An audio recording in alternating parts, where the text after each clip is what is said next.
What's the meaning of checkered?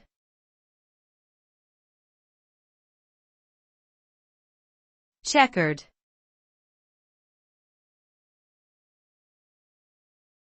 Checkered.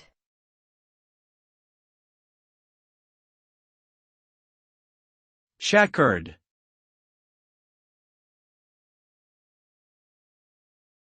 Checkered.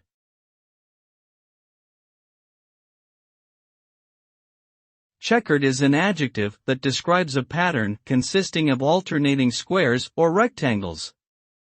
The pattern is typically made up of two or more colors, usually one light and one dark. The resulting pattern resembles a checkerboard.